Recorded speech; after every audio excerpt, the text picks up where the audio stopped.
Beleza, então, galera.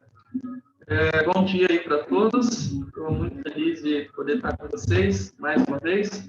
E a gente vai continuar meditando na Palavra de Deus hoje, começando a última história de Gênesis. Lembra que a gente falou que o livro de Gênesis ele é dividido em várias genealogias, que o autor chama de Gênese, né? Então, tem a Gênese do céu e da terra, a Gênese de Adão, a Gênese de Caim, de Abraão, enfim, vão sendo 11 ao longo do livro. E agora a gente vai chegar na última Gênese, que é a Gênese de Jacó, ou seja, a linhagem de Jacó, os descendentes de Jacó. O que aconteceu com eles, né? Por que eles são importantes? Quais são os pontos que a Bíblia ressalta a respeito dessa descendência? A gente sabe que, na verdade, a Bíblia vai focar em um descendente de Jacó, principalmente, que é José.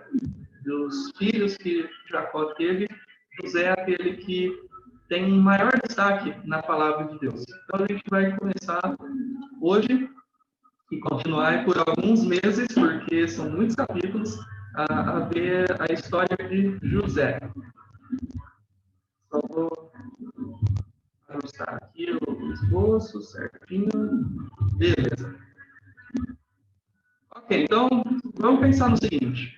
Não sei se todos aqui conhecem a história de José, mas já devem ao menos ter ouvido falar. E quando vocês veem a história de José, vocês veem uma reviravolta. Uma não, várias reviravoltas na história desse homem de Deus. Só que essas reviravoltas, na verdade, elas são necessárias. O sofrimento que José passa durante a sua vida caracteriza, na verdade, o sofrimento do povo de Deus.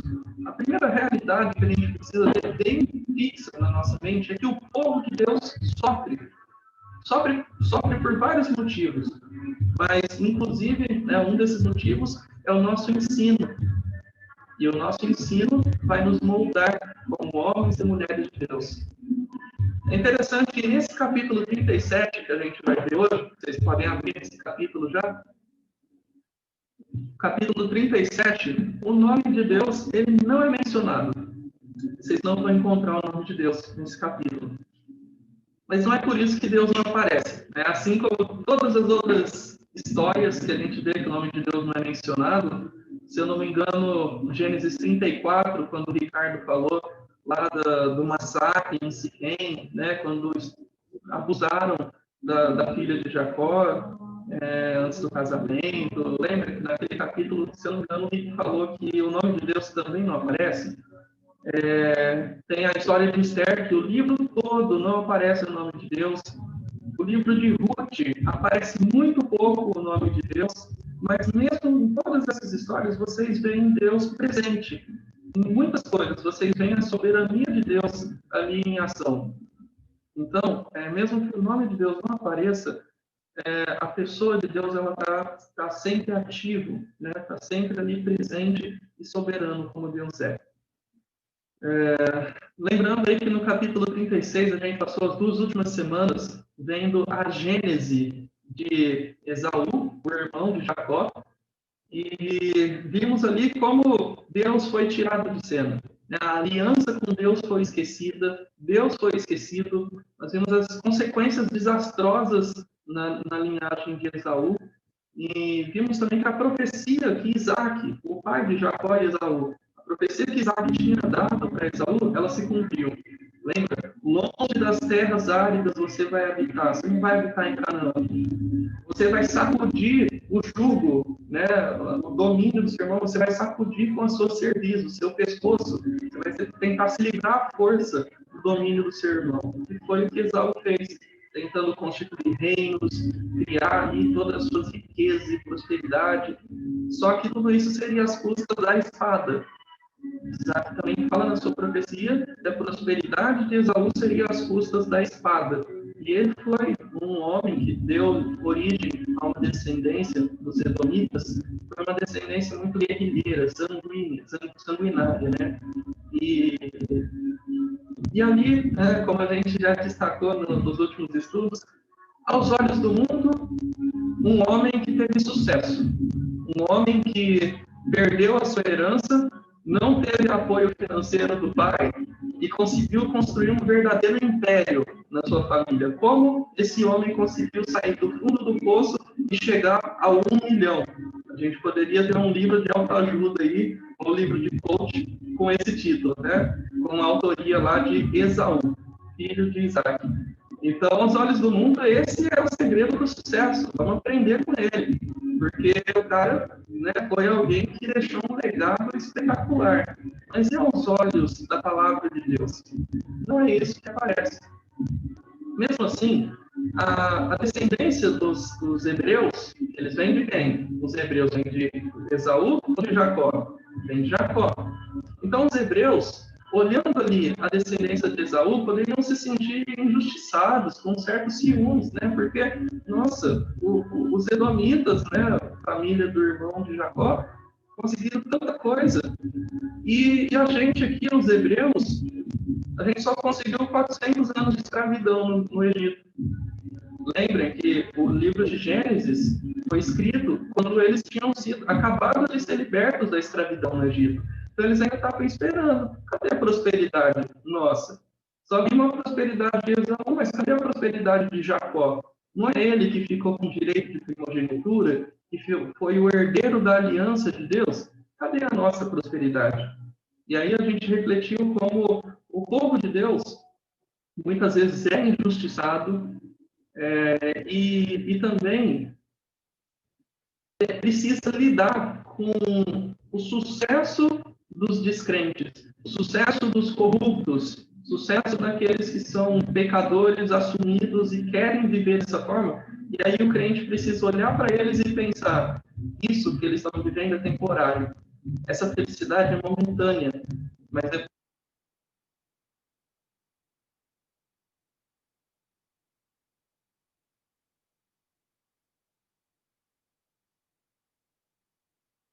Vocês estão conseguindo me ouvir?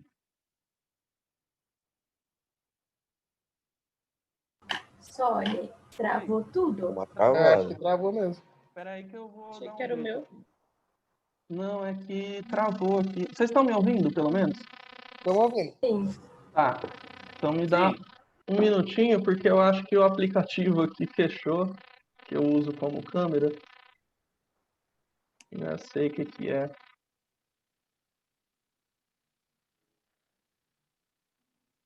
Vamos lá, tô voltando já.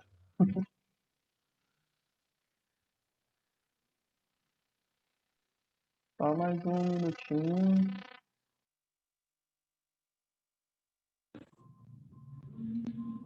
Voltei. Peraí, agora eu tenho que resetar o som.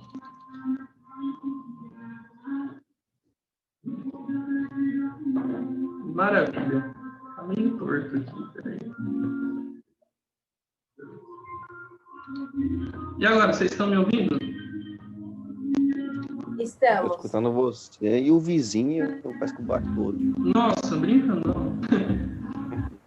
É sério.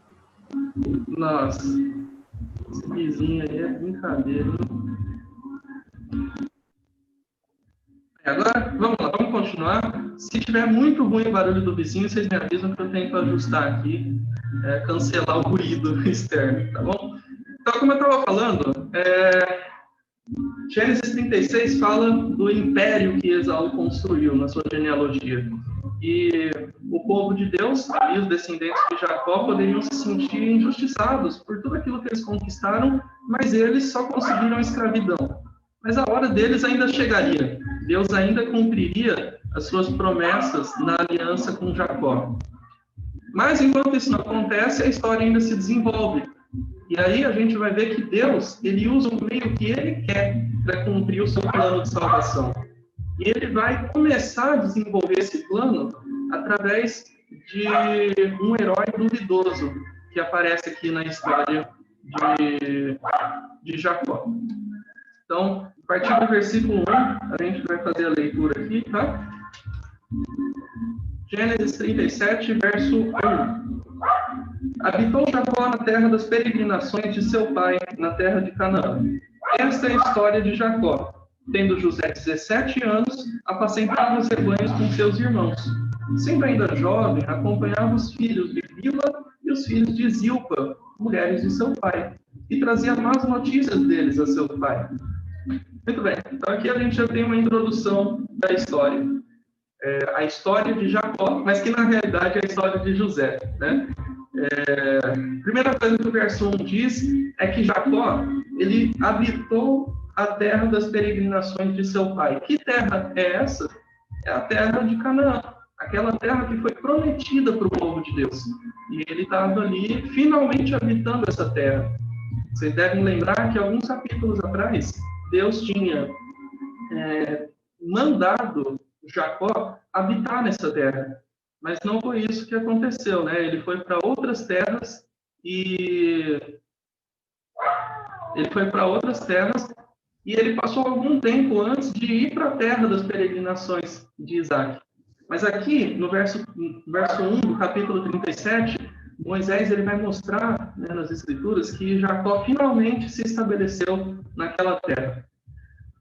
Depois disso, a história vai apresentar o filho de Jacó, um dos filhos mais novos, né? Mais novo do que José só tem Benjamim.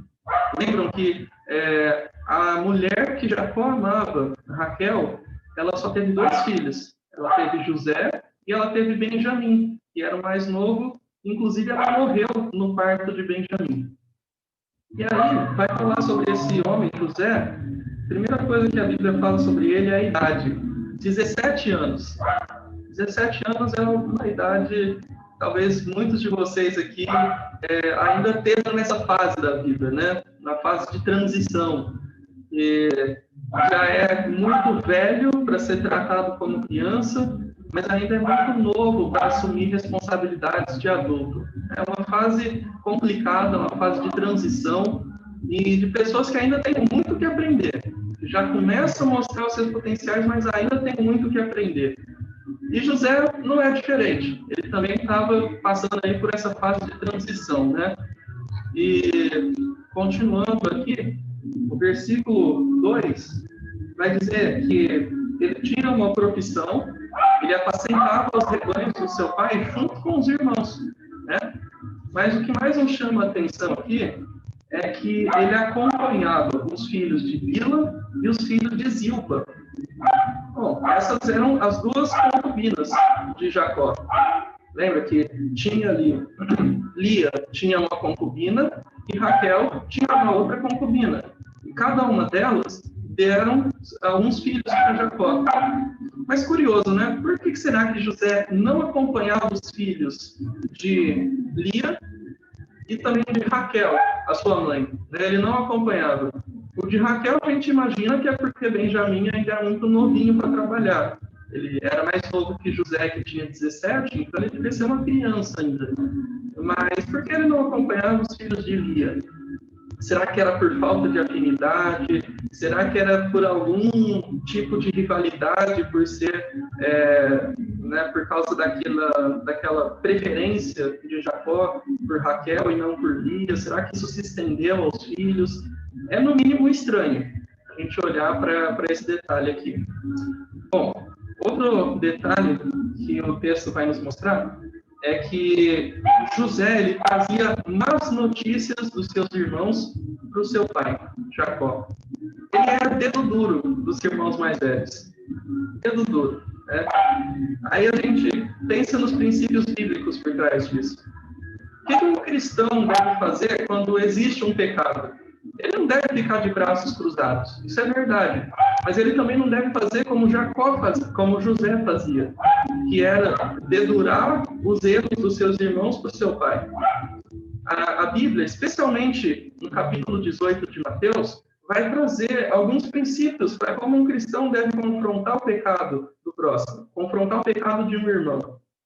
A gente tem, sim, a obrigação de confrontar pecados, mas deve fazer pessoalmente.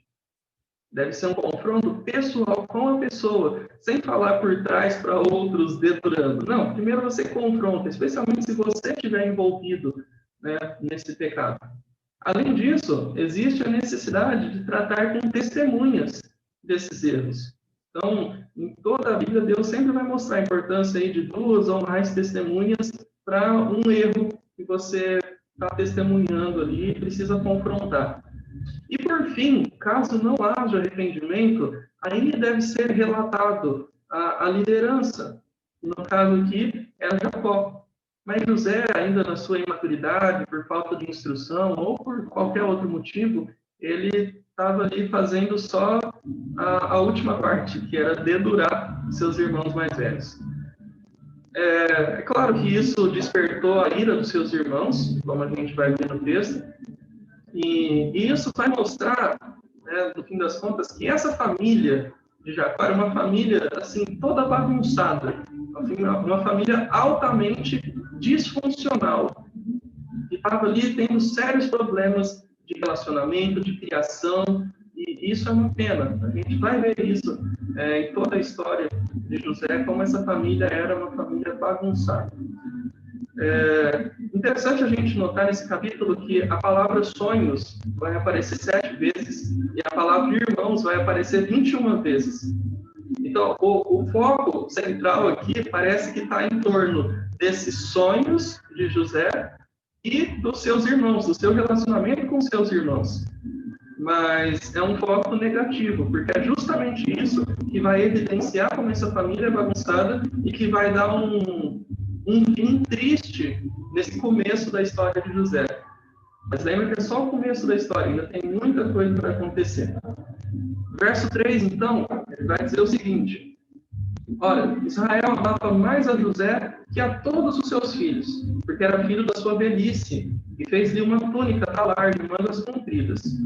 Vendo, pois, seus irmãos que o pai o amava mais que a todos os outros filhos, odiaram-no, e já não lhe podiam falar pacificamente.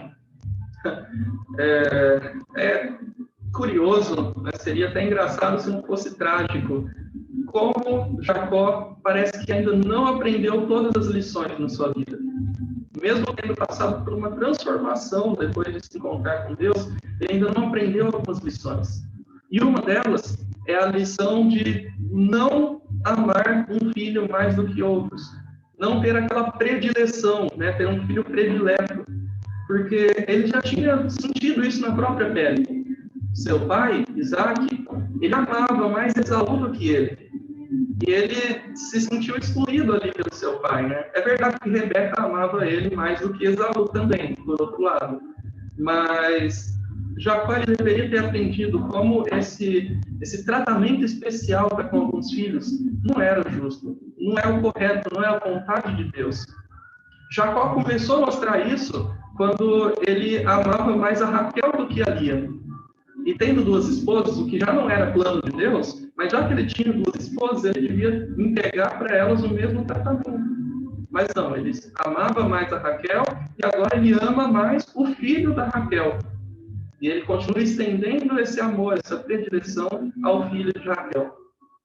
A Bíblia diz que ele amava mais a José porque era filho da sua velhice.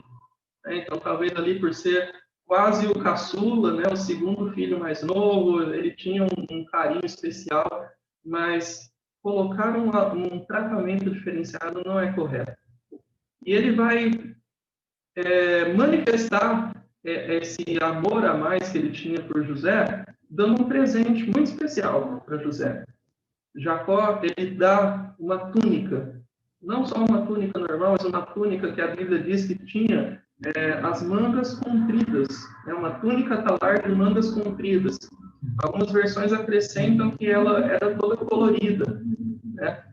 E, bom, o que os estudiosos dizem sobre essa túnica? A gente não tem muitas informações se era comum usar esse tipo de roupa ou não, mas por ter mangas compridas, a impressão que dá, segundo alguns estudiosos, é que era uma roupa apropriada para quem governava, para quem não colocava muita mão na massa, para quem não trabalhava, para os patrões.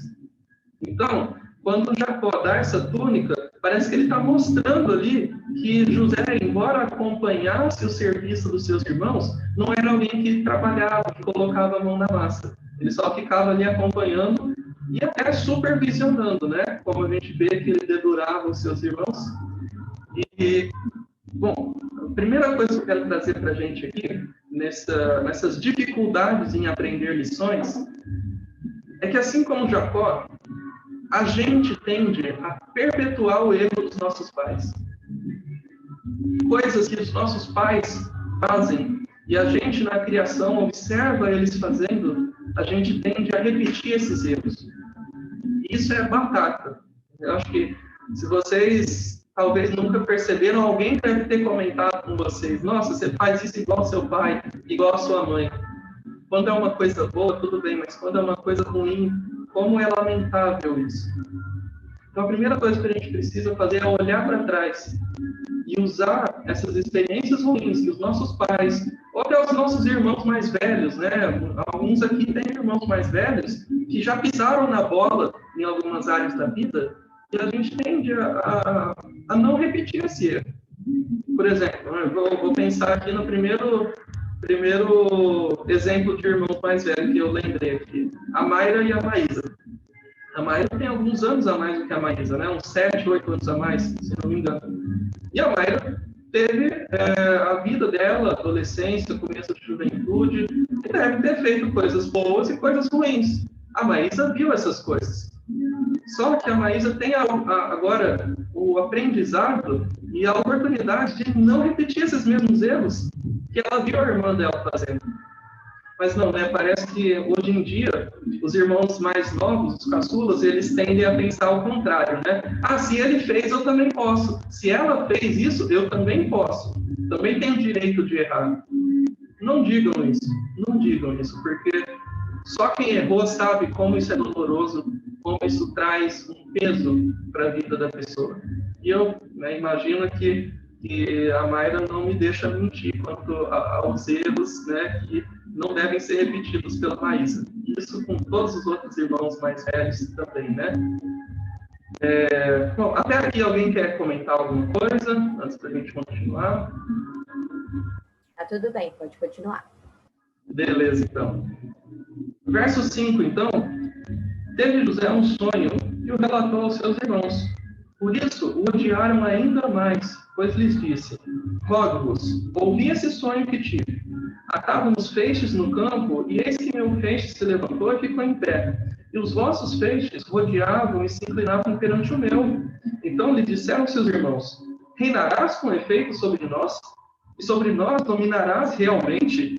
E com isso, tanto mais o odiavam por causa dos seus sonhos e de suas palavras. Poxa vida! O verso 3, aliás, o 4, finalzinho, diz que os irmãos já o odiavam tanto que já não podiam mais lhe falar pacificamente. É como se eles não tivessem mais clima para chegar para José e falar bom dia, boa noite. Eles já não conseguiam mais ficar em paz, estava um relacionamento insustentável. E a Bíblia diz que os irmãos já odiavam José porque ele dedurava seus irmãos para o seu pai Jacó. Nesse cenário, José, ele tem um sonho que a gente imagina que sejam sonhos de Deus, porque no futuro ele se cumpre, né? Então, tudo leva a crer que realmente foram sonhos de Deus. Viram só, Deus não aparece nesse capítulo, mas ele está muito atuante. Só que, sabendo que os seus irmãos já o odiavam e estava um relacionamento péssimo ali, José ele inflama esse relacionamento mais ainda, contando sobre um sonho que ele teve, que mostra que no final das contas, os seus irmãos o serviriam, até os seus pais o serviriam de alguma maneira. Bom, o resultado disso a gente vê tanto no verso 5 quanto no verso 8, né? O verso 5 diz que seus irmãos o odiaram ainda mais por causa do sonho, e o 8 diz, no final, que tanto mais o odiavam por causa dos seus sonhos e das suas palavras. Então parece que o problema não era só o sonho, mas talvez a maneira como José contou. Parece que ele pode ter contado esses sonhos como se estivesse querendo se gabar para os seus irmãos. Olha aí, vocês estão me desprezando, mas ó, tive um sonho que fala que eu vou reinar sobre vocês. E aí? E aí os seus irmãos ficaram ali indignados. Aí inflamou aquele ódio que já existia. Aqui a gente pensa o seguinte, que embora José estivesse falando uma verdade, não estava errado, nada do que ele disse. Mas as verdades, elas podem ser ditas de uma maneira inconveniente. Talvez a gente pode falar coisas certas, mas de forma inconsequente, sem pensar nas consequências. Isso não significa que a gente deve mentir. Mas significa que nem tudo o que é verdade precisa ser dito no momento que a gente achar conveniente. Para tudo existe uma hora certa, uma maneira certa, um contexto certo para se falar, né? Talvez o objetivo de Deus ao revelar esse sonho para José não era nem que esse sonho fosse contado, né? E, bom, de qualquer forma, aqui a gente vê que é um rapaz de 17 anos. E que pessoa com seus 17 anos não comete erros por imaturidade? É comum, né? E quem dera esses erros parassem com 17 anos, né? Às vezes eles continuam até pessoas com mais de 20, 30, né? Infelizmente. E aí, o verso 9 continua a história dizendo: teve ainda outro sonho e o referiu aos seus irmãos, dizendo: sonhei também que o sol, a lua e 11 estrelas se inclinavam perante mim.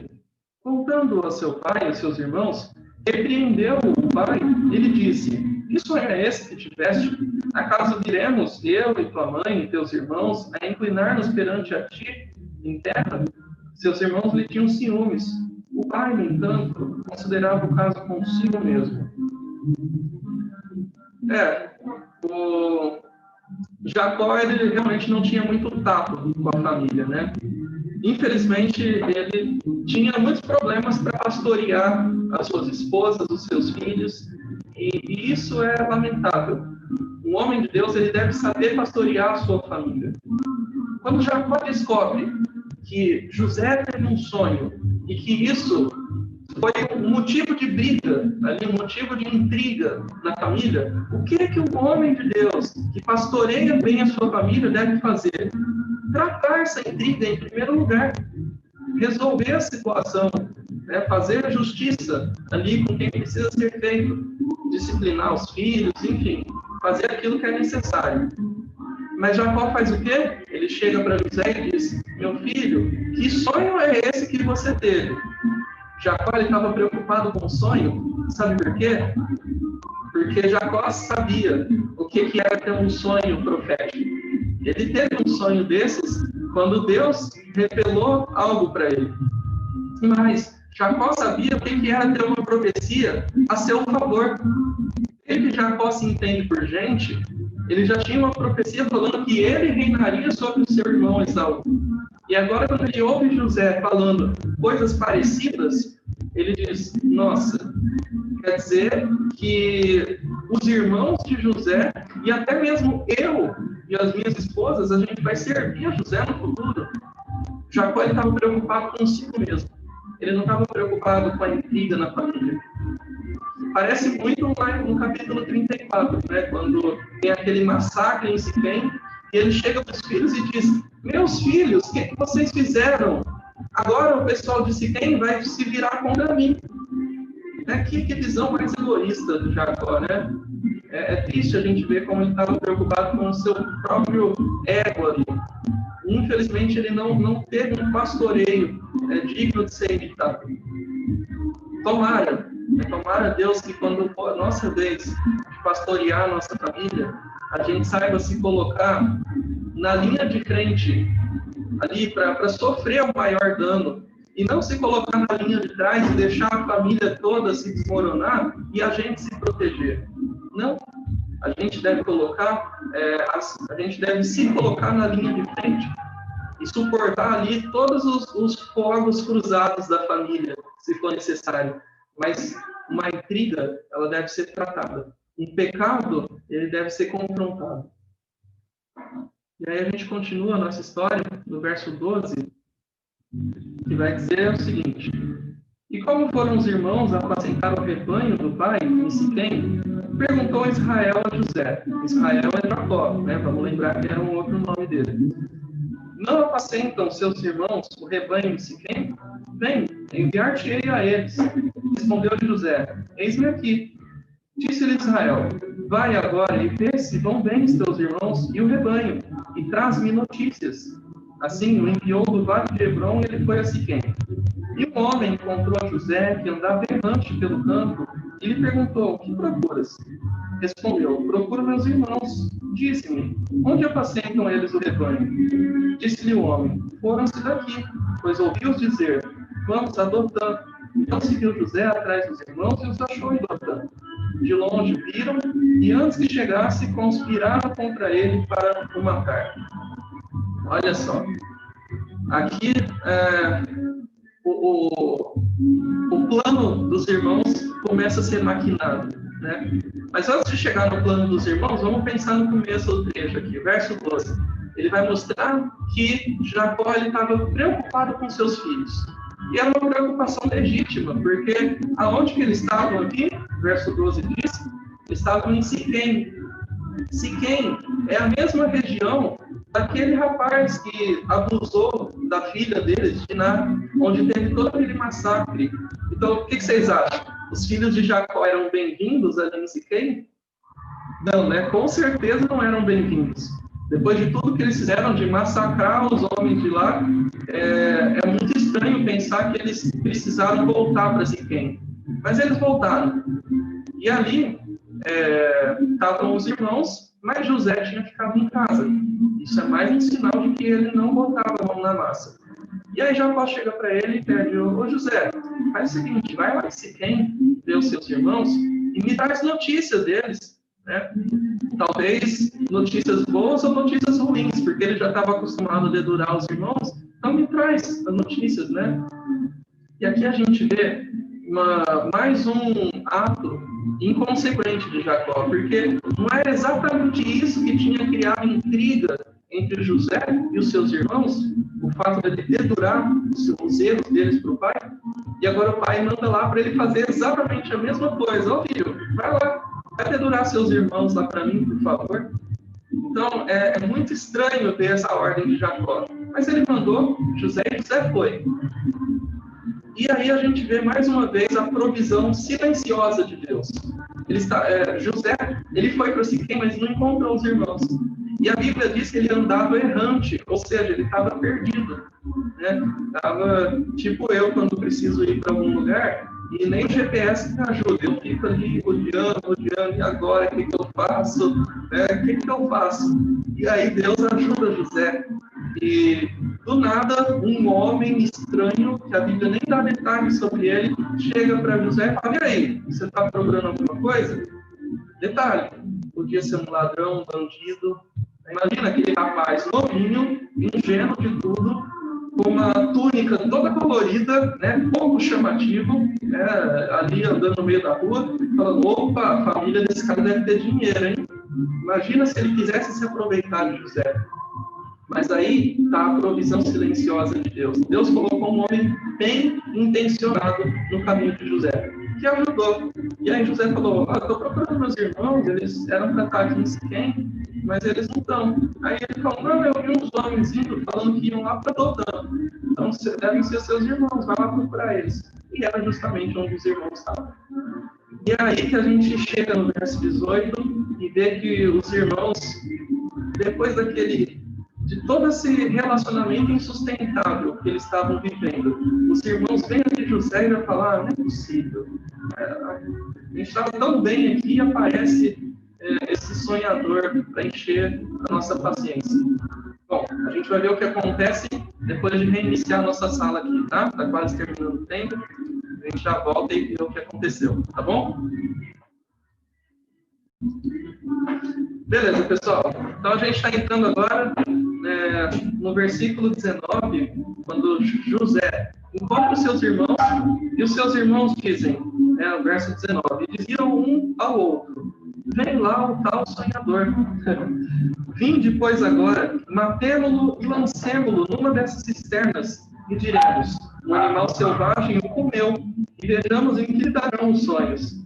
Mas Rúben, ouvindo isso, livrou-o das mãos deles e disse: não retiremos a vida. Também lhes disse Rúben: não derrameis sangue, lançai-o nessa cisterna que está no deserto, e não ponhais mãos sobre ele. Isto disse para livrar deles, a fim de o restituir ao pai. Mas logo que chegou José, seus irmãos despiram-no da túnica, a túnica talar de mangas compridas que trazia. e tomando, o lançaram na cisterna vazia, sem água. Olhem só. Lembram que desde que o pecado entrou no mundo, Deus já tinha feito uma diferença entre a semente da mulher e a semente da serpente. Né? As duas linhagens que viveriam em conflito durante toda a história da humanidade. E aqui, essa semente da serpente, ela começa a se manifestar justamente nos irmãos de José. Então, qual é o fundamento dessa descendência da serpente? É matar os planos de Deus. É encerrar com aqueles planos que Deus tinha feito para a redenção da humanidade. E os irmãos de José estavam fazendo o papel ali dos descendentes da serpente. Imaginem só, ali em Dotã, onde eles estavam, era mais ou menos uns 80 quilômetros de casa. Longe, né? Não era perto, não tinha ninguém para olhar ali e falar: ô Jacó, eu vi seus filhos aí fazendo uma coisa que tá estranho, viu? Não tinha ninguém, eles estavam longe, eles estavam livres, no deserto, gente, sem ninguém por perto. Aí eles pensam: gente, essa é a ocasião perfeita para se livrar do nosso irmão. Aí o pai não estava perto, né? Mas aí tem um problema, né? Eles iam matar. Vocês viram que o plano deles era matar e jogar o cadáver numa cisterna. Só que Rúben, um pouquinho de bom senso que ele tinha, ele pensou: opa, na ausência do pai, quem é responsável pelo irmão? O mais velho. O mais velho sou eu. Se José morrer, mesmo que eu não tenha culpa, que meu pai não tenha provas, vai complicar para o meu lado. E aí ele pensou o quê? Ó, então vamos fazer o seguinte: a gente não vai matar nosso irmão. A gente só vai deixar ele para ele morrer. Né? Não vai ser a gente que vai matar, a gente vai jogar ele na cisterna, ele morre lá sozinho, mas não foi a gente. Então Rúben, né, super inteligente, mesmo sendo um homem violento, vocês lembram o que ele fez lá em Siquém, né? Ele foi que encabeçou o massacre dos siquemitas. Ele era um homem sanguinário, mas aqui ele fala: não, a gente não vai derramar sangue do nosso irmão. Talvez ele está lembrando da história lá de Abel e Caim. Porque lembra, Caim, quando matou seu irmão, não tinha ninguém vendo. Mas Deus diz o que sobre Abel? Ó, o sangue do seu irmão clama da terra. Aí pode ser que Rúben tenha lembrado dessa história e falou: ó, esse negócio aí, você pode derramar sangue dos outros, mas derramar sangue do irmão não pega bem, não. Deus não gosta disso. Deus ele é onisciente, ele vai descobrir de alguma forma. O sangue de José vai clamar da terra igual ao de Abel. E aí ele não mata, mas sugere para os irmãos: ó, não vamos matar, mas vamos deixar ele morrer. Simples, não é nossa culpa. E sabe de uma coisa? Isso parece coisa de criança. Quando o pai fala assim: ó, não pode fazer isso. Aí a criança, louca para desobedecer, dá um jeito de manipular a situação para parecer que não foi culpa dela. Né? O Rafa tem um exemplo curioso, né? Quando ele era criança, acho que teve um dia que ele estava mudando de canal. Os pais dele estavam assistindo ali, o tio Davi estava assistindo a TV, o Rafa ia e mudava de canal. Aí depois voltava e o Rafa mudava de canal de novo. Aí o Davi, eu acho, falou assim pro Rafa: se você mudar de canal mais uma vez, você vai apanhar. E aí sabe quem estava ali do lado dele? A Aline, do Rafa Simões. Os dois eram criancinhas. Aí o Rafa pegou a mão da Aline e pôs na TV assim. Ela falou: não, o senhor pode me bater. E aí, o que ele estava fazendo? Ele estava manipulando a situação para parecer que ele não tinha culpa. Não fui eu que mudei, foi a Aline. Então não sou eu que vou apanhar. Então, gente, já fica uma lição aqui. Manipular a situação não vai nos livrar da culpa. Sabe por quê? Porque Deus conhece o nosso coração. Não importa se... mas não foi exatamente do jeito que mandou. Mas Deus sabe o que o nosso coração queria fazer. Então, o que importa é o nosso coração. E Deus sabe disso. Ele conhece. Isso deve fazer a gente temer a Deus, em vez de querer manipular a situação, para fazer, por exemplo, sabe o quê? Eu não vou na reunião porque apareceu um compromisso de última hora que eu vou ter que participar, mas é muito importante. Mas será que no nosso coração a gente não estava torcendo para esse compromisso aparecer? Porque no seu coração você já não queria ir para a reunião, e aí você usa aquilo que apareceu como desculpa, como se dissesse, nossa, graças a Deus que apareceu esse compromisso. São formas de manipular uma situação para nos livrar da culpa, para inocentar a gente. Mas isso não inocenta diante de Deus. Mas a história não termina aí. Rubem teve essa ideia e eles executaram a ideia. Na verdade, o texto diz que... Deixa eu ver aqui... Verso 24, né? Eles tomaram José e o lançaram num poço, numa cisterna vazia. É claro, se eles jogam numa cisterna cheia, as cisternas eram bem fundas. Se eles jogam numa cheia e José, de repente, ali não saberia... Primeiro, se ele soubesse nadar, ele ia fugir. Se ele não soubesse nadar, ele ia morrer afogado. Então tinha que ser uma cisterna vazia, jogaram ele ali, pronto, não tinha como ele fugir agora. Agora ele fica aqui até morrer de fome, sede. E aí vem a pergunta, o que fazer depois de jogar o seu irmão no poço? Né? Agora, os irmãos de José vão dar uma lição preciosa para a gente. Né? O que fazer depois de jogar o irmão no poço? Verso 25 diz que eles sentaram para almoçar, para comer pão. Né? Imagina, como José não devia ter ficado quieto, ele devia estar berrando ali dentro do poço. E mesmo com os berros do irmão, os outros irmãos estavam ali comendo como se não tivesse acontecido nada. Né? Que frieza desses irmãos. Então vejam só o que o texto vai dizer a partir do verso 25. Ora, sentando-se para comer pão, olhavam e viram que uma caravana de ismaelitas vinha de Gileade. Seus camelos traziam arômacas, bálsamo e mirra, que levavam para o Egito.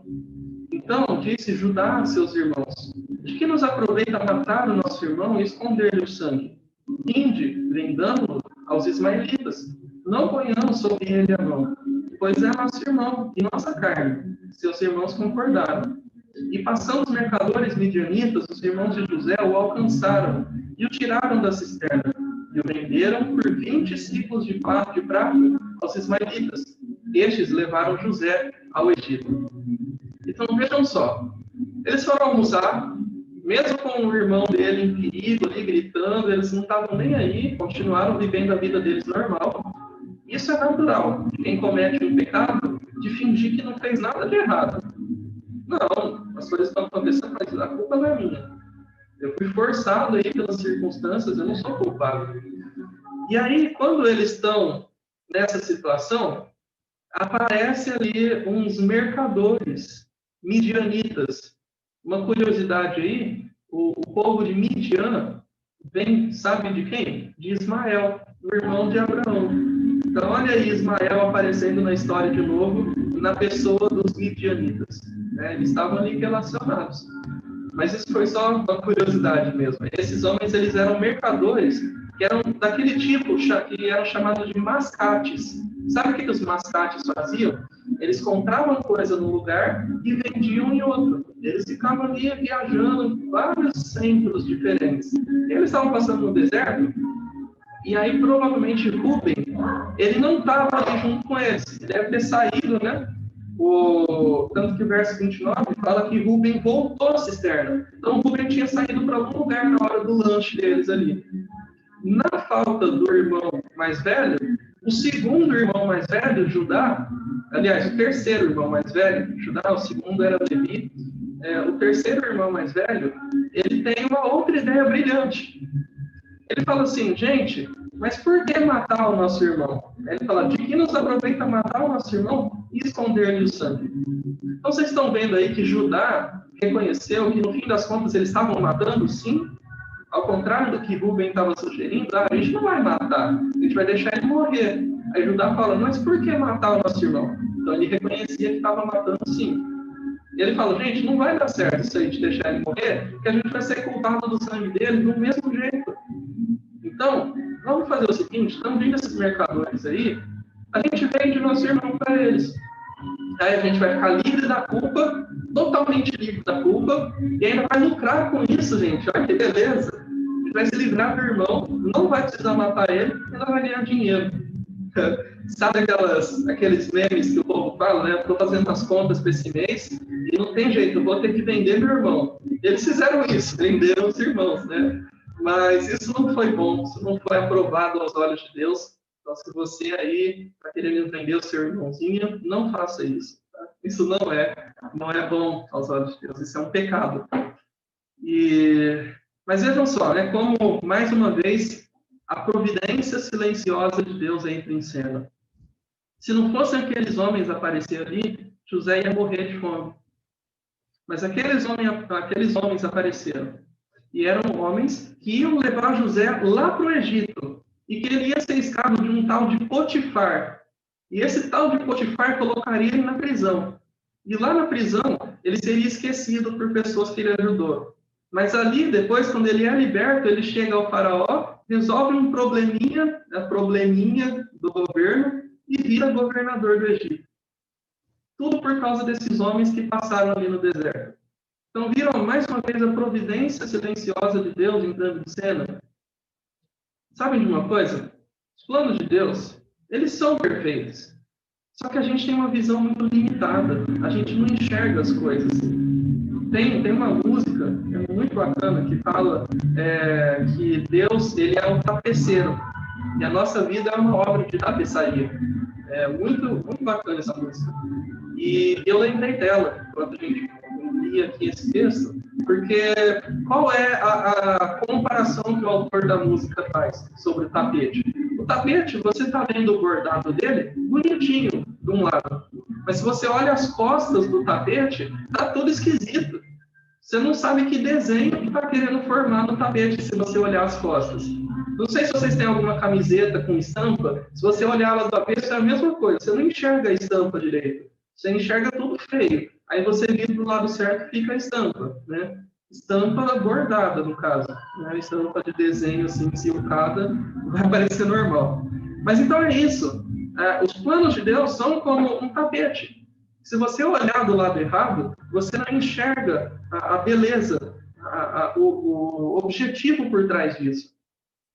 Mas é assim que Deus faz as coisas. E a gente precisa enxergar com a ótica de Deus. E essa é a dificuldade. Continuando aqui a nossa história, no verso 29, agora Rubem volta em ação.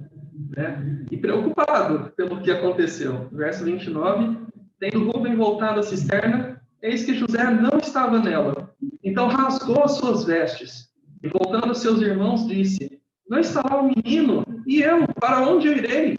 Então tomaram a túnica de José, mataram um bode e a molharam no sangue. E enviaram a túnica talar de mangas compridas. Fizeram-na levar a seu pai e lhe disseram: achamos isso. Vê se é ou não a túnica de teu filho. Ele a reconheceu e disse: é a túnica de meu filho.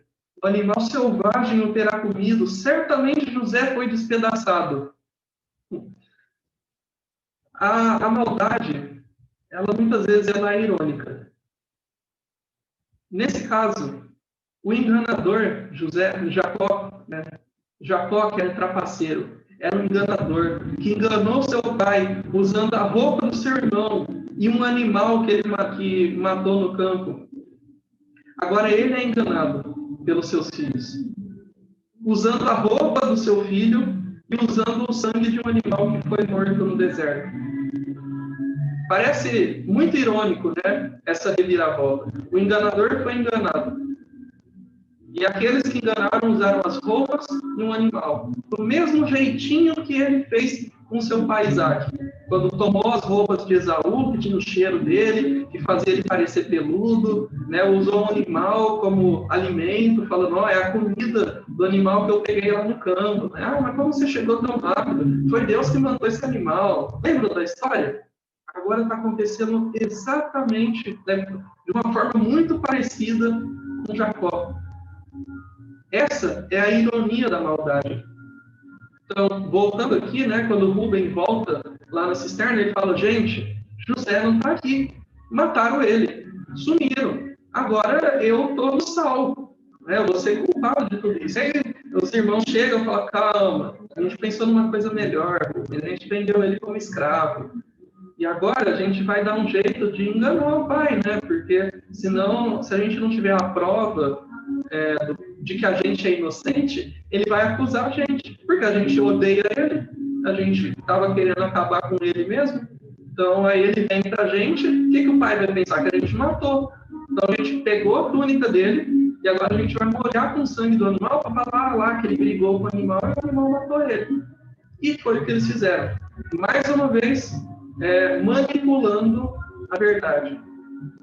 E eles chegam para o pai, e olha só como eles falam para o pai, ó, no versículo 32, eles falam assim, ó, nós achamos isso, vê se é ou não a túnica do seu filho. Gente, era óbvio que era a túnica do filho. Uma túnica toda colorida daquela, é óbvio que tinha que ser de José. Mas os filhos deram uma de João sem braço, né? Foi mal aí, João, mas é a expressão João sem braço, e fingiram que nem sabia de quem era. E falou, ô pai, será que é a túnica do seu filho? Né? Vê aí se é, se não é. Então eles dizem aqui, ó, a gente não mentiu. A gente só perguntou para o nosso pai se era ou se não era. Aí ele que tirou a conclusão dele. Isso é mentira? Não, não é mentira. Claro que é mentira. Viram só como você não precisa contar uma mentira para ser mentiroso, para manipular a verdade? E isso é aquele comportamento infantil que a gente falou, que muitas vezes a gente pode fazer achando que, olha, a gente pode enganar nosso irmão, pode enganar nosso presbítero, pode enganar qualquer um, mas a Deus a gente não engana. A gente não deve chamar Deus de bobo com essas coisas, manipulando os fatos. Mas foi o que eles fizeram. Pai, será que essa túnica aqui é do seu filho? A gente não sabe, a gente só achou ela por aí, mas será que é dele? Aí Jacó, todo triste, fala, o meu filho preferido morreu. E essa é a ironia da maldade. O enganador foi enganado. E agora, no verso 34, vocês vão ver um episódio que tem luto, um episódio que tem hipocrisia, mas que também tem a provisão de Deus, que nunca deixou de sair de cena. Verso 34, então Jacó rasgou suas vestes e se cingiu de pano de saco, e lamentou o filho por muitos dias. Levantaram-se todos os seus filhos e todas as suas filhas para o consolarem. Ele, porém, recusou ser consolado e disse, chorando, descerei a meu filho até a sepultura. E de fato o chorou seu pai. Entre mentes, os midianitas venderam José no Egito a Potifar, oficial de Faraó, comandante da guarda. Muito bem. Em primeiro lugar, o luto, né? Que foi pelo que Jacó estava passando. Seu filho preferido. Todo mundo podia morrer, menos José. Gente, ele já tinha perdido a sua esposa amada, agora perdeu um filho. Ele não saberia viver com isso. Mas existe um perigo, gente, um perigo a respeito do luto. O luto, ele não serve para lamentar a nossa vida, que agora não serve mais para nada. Eu já não consigo mais viver sem essa pessoa. O luto não serve para isso. O luto serve, sim, para lamentar a perda de alguém. O luto serve para que você considere aquilo que a pessoa era de bom para você no seu relacionamento, quando você sente falta por não ter mais essa pessoa. Mas o luto, ele tem um prazo de validade, assim, ele tem um fim. Mas a Bíblia diz, no verso 34, que ele rasgou suas vestes, se vestiu de pano de saco, que era uma forma extrema de humilhação.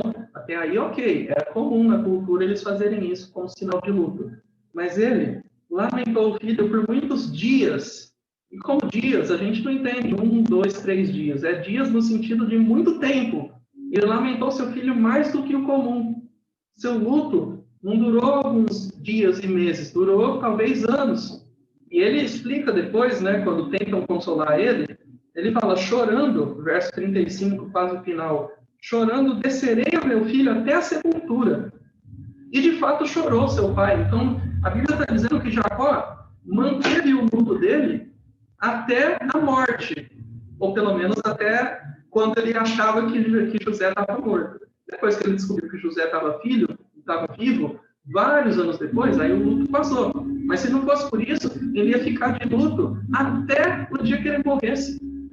Então, que exagero, que visão equivocada sobre o luto. A gente já falou sobre isso no episódio que Raquel morre, se eu não me engano. mas eu quero repetir aqui. O luto, ele é como se fosse, assim, a recuperação por um membro amputado. É muito ruim. É difícil você se adaptar a viver sem esse membro. Sua vida nunca mais vai ser a mesma. Mas você vai continuar vivendo. Você vai aprender a viver com a falta desse membro. Ele vai cicatrizar. E você vai aprender a se virar de outra forma. Então, gente, o luto, ele serve para isso. É uma adaptação. Para você lamentar a perda de um ente querido. Você respeitar a memória dele. Mas tem limite. E aí, né, o luto foi o que Jacó manifestou, mas tem também a hipocrisia dos seus filhos. Porque a Bíblia diz, no verso 35, que todos os seus filhos e filhas se levantaram para consolar o pai. Falaram, pai, não fica assim, acontece, era perigoso lá no deserto, né? Mas, gente, se todos os filhos tentaram consolar o pai, isso inclui os 11 que mataram José, ou os 10, né? Porque Benjamim nem estava lá. Então, inclui os 10 que tentaram matar José e sabiam da verdade. Jacó teve vários outros filhos, além deles, pelo menos filhas, a gente sabe. E eles ali, sabendo da verdade, tentaram consolar o pai. Gente, vocês notaram algum tipo de medo deles? Algum tipo de preocupação com a punição de Deus? Com a gravidade daquilo que eles estavam fazendo? Não, eles foram frios, do começo até o fim. Toda a frieza do mundo ali. Eles fazendo tudo aquilo. Matando, vendendo o irmão, mentindo. Não estavam nem aí. Isso mostra como o pecado já devia ser algo comum na vida deles.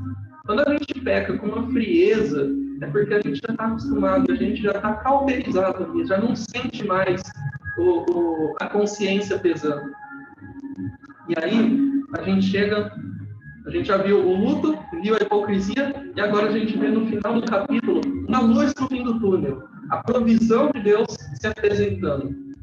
O verso 36 começa dizendo, entre mentes, ou, em uma palavra mais comum aí, nesse meio tempo, é que os midianitas venderam José no Egito a Potifar. E a gente sabe todo o resto da história. Então, quando as coisas estão difíceis, e a gente não enxerga uma solução por trás disso, nesse meio tempo, Deus está trabalhando. E a gente precisa descansar nesse trabalho de Deus. Deus, ele não para de trabalhar. Deus, ele não para de tecer a sua obra de tapeçaria. Só que a gente precisa enxergar na ótica de Deus. Enxergar da maneira correta. E não enxergar com os nossos olhos humanos. Mas se a gente nunca entender por que Deus fez isso, amém por isso.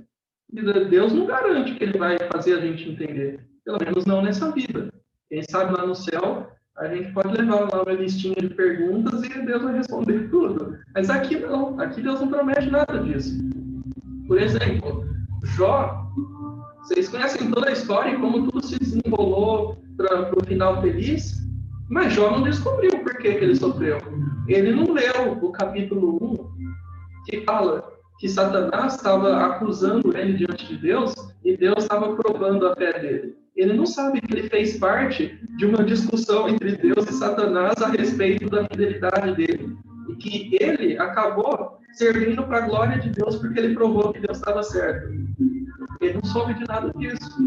E a gente não tem, Deus não tem obrigação de revelar esse tipo de coisa para a gente também. Mas, o que a gente sabe é que mesmo que Deus não esteja sendo visto, ele está atuante. E o que a gente pode aprender com essa história toda, né, concluindo esse capítulo? A primeira é que Deus está sempre ativo. Né? Uma outra lição é que Deus escreve a história da redenção na vida dessa família totalmente disfuncional. Deus usa as falhas humanas para reverter tudo isso num plano maravilhoso. Gente, essa é uma família muito bagunçada. Vocês vão ver na semana que vem, Deus permitindo, capítulo 38, que bagunça que é essa família. Quando Judá, o terceiro irmão mais velho, toma da concubina do seu pai. Né? Aliás, a concubina do seu pai não, da sua nora, da esposa do seu filho. Quem tomou da concubina do pai foi Rubem. Então, vocês viram que é um pior que o outro. Cada um peca de um jeito diferente, mas todos de uma forma absurda. Mas Deus escolhe essa família para escrever a história da redenção. E isso mostra pra gente que as nossas falhas, isso não é motivo para a gente desculpar as nossas falhas. Onde abundou o pecado, superabundou a graça, então vamos pecar. Né? Paulo fala sobre isso na carta aos Romanos. Não, a gente não vai pecar para a graça de Deus superabundar. Mas pelo contrário, a gente tem a segurança de que, apesar das nossas falhas, Deus está usando elas para nos moldar como pessoas e também está usando essas falhas para aperfeiçoar o seu plano. Afinal de contas, a escola do sofrimento, ela forja homens e mulheres de Deus. A escola do sofrimento. E talvez você esteja desanimado, pensando aí nas coisas difíceis da sua vida, que estão te desanimando no seu emprego, na sua escola, até na igreja, você está pensando em sair da igreja, em ter outros tipos de atividades. Não desanima, não. Não desanima, porque você vai estar ali trancando sua matrícula na escola do sofrimento de Deus. E Deus não quer que a gente tranque matrícula nessa escola. É necessário para a nossa vida. E todos os homens de Deus que passaram por essa escola do sofrimento, eles foram forjados à imagem de Cristo. As tribulações servem, entre outras coisas, para nos moldar à imagem de Cristo. É claro, isso não vai fazer com que a gente deseje sofrimento para a nossa vida, igual um masoquista, né, que gosta de sofrer. Não, eles vão vir naturalmente, podem ficar tranquilos. Mas quando a gente estiver passando por isso, experimente enxergar pela ótica de Deus, é muito diferente. José, que foi um dos homens mais importantes do Velho Testamento, já foi um adolescente inconsequente, que tinha coisa para aprender. E a gente tem muito mais coisa para aprender. Mesmo que a gente já não tenha mais 17 anos, que tenha 24, que tenha 25, 30, que seja, tem coisa para aprender sim. Deixe Deus ensinar você, né? É isso, pessoal. Essa foi a nossa meditação. Alguém tem algum comentário aí para acrescentar, alguma dúvida? Tranquilo, Mané. Isso aí, então, gente. Obrigado aí pela participação de vocês. A gente vai encerrar aqui com uma oração. Eu vou pedir para o Cadu orar para a gente. Pode orar, Cadu, para encerrar aqui? Nossa, Senhor nosso Deus, nosso Pai, te agradecemos por mais um dia, Senhor, de estudo que estamos tendo hoje. E te peço, Senhor, que agora todos fiquem na sua proteção e que cada dia mais a gente consiga fazer mais reuniões assim, Senhor, tanto da igreja como de estudo. Te agradecemos por tudo. Em nome de Jesus Cristo, nosso Salvador. Amém. Amém. Valeu, pessoal. Obrigado aí, tá? Boa tarde aí para vocês. Boa tarde. Boa festa, Emerson. Bom evento aí, Wes. Tinha que ter orado para explodir essas caixas aí, viu? O Rudy achou que o pai tava on, mas é o Erison que tá on. Sou eu. Não, verdade. Valeu, gente. Um abraço. Tchau, tchau.